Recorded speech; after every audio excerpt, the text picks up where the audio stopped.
weren't going to till this year, so we tilled in the fall, but the soil was pretty compacted.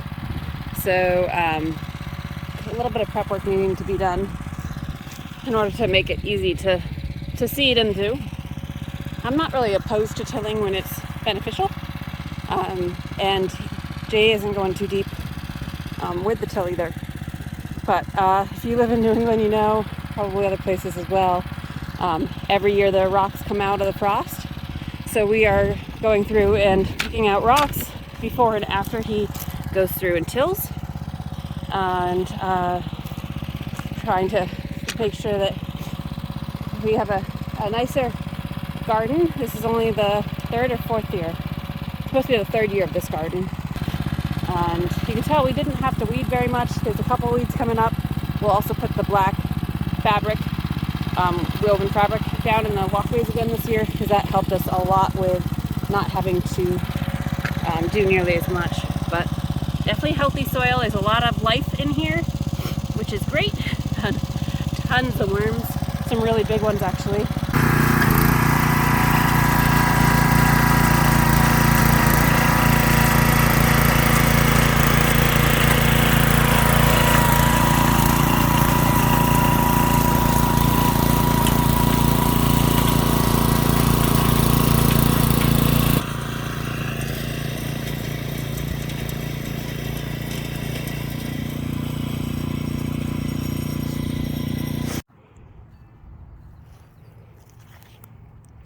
The irrigation is all set up on this side.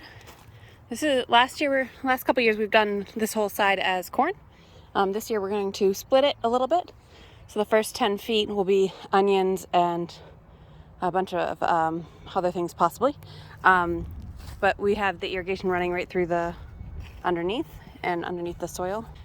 And now he's running the irrigation on the garlic as well. So there'll be some going this way on these rows. And like I said, we weren't planning on tilling, but the soil was a little more compacted than I wanted, so he didn't go down too deep, just enough so that it'll be really easy planting the corn and planting the onions in here. I will hopefully get to some of the onions tomorrow, and we'll see. This is the irrigation kit from Johnny Select Seeds that we got just as a starting kit. I did get the 1,000 foot of tape. I believe it's holes every 6 inches, but I could be wrong. I can't remember here. It doesn't tell me, but we have a roll here for extra. And there's the pressure gauge component there. So we'll be running hose from over there, from the shed over here. We usually put a two-way splitter here. That way we can also have a hand watering or a sprinkler set up here, so that we can put the sprinkler on the T-post with the flowers if we need it early in the morning or evenings. And then we usually put a T-post so that this whole bed can get watered. So it's a busy weekend, as you probably could tell from previous clips here, but we are now planting out tomatoes. Our tomatoes are a little leggier than I'd like. I didn't pot them up quickly enough, and I didn't get them out to the hoop house early enough to get some real sun. But they've been hardened off now, and so they are going in the ground today in our 27-foot super long 4 of the 8-in-1 birdies beds put together. I do have bird houses. You can probably hear the wrens, the house wrens. They tried to move into our hose link last spring, and so I quickly put up one of the birdhouses my dad built, this one right here, and they absolutely loved it and were singing their hearts out. They love sitting on the wires for the trellis, and then they would be in the garden all day long, eating worms or bugs, caterpillar worms, those type of things.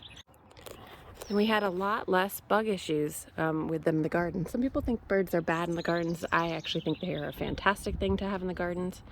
I do like to watch birds, so but I've never had any issues with them eating any of the actual fruits. So we just finished the tomatoes. Jay's finishing the straw. I planted some of the alyssum, but I'll come back and do more of that later. And I like planting with the alyssum with the tomatoes because it attracts a hover fly that in theory keeps a bunch of the moths away. So the tomatoes look a little scraggly, but they should beef up pretty quickly. And we are trying a new fertilizer with the roots, and then we put a granular on the top, which is a slow release 2-week fertilizer. So now we will turn the drip lines on and give these guys quite a bit of a drink. We did run the drip line yesterday for probably about 2 or 3 hours, and the soil or the compost really soaked it in really nicely, and so it was pretty dry. So today when we were digging in it was like perfect consistency, so I was really happy with that. So we also got most of the hooks ready. I think we might be shy a couple that we got to find a few more, but we're pretty darn close. And we ended up only doing, was it 46, Jay, for tomatoes? Something like that. Yeah, so 46 or so this year instead of the 50 we did last year. But I'm not really that worried about it. We are going to do some more in the hoop house this year.